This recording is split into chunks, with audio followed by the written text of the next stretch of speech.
ഒരു പുൽക്കൂട്ടിൽ സ്വർഗം കനിഞ്ഞല്ലോ, സ്വപ്നപ്പൂ കിണിഞ്ഞല്ലോ, പുതുവർഷം തളിർത്തു നിന്നല്ലോ.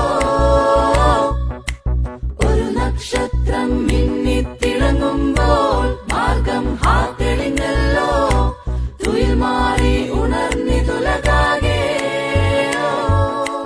വരവേൽക്കേണ്ടും വിശുദ്ധി വരമായി മഞ്ഞൾ പരത്തി, കനിലിന്നുന്മയ വിടർത്തി തെളിച്ച് മനുജർക്കു ചേർത്തി തനുപമമാം സുഹൃതം.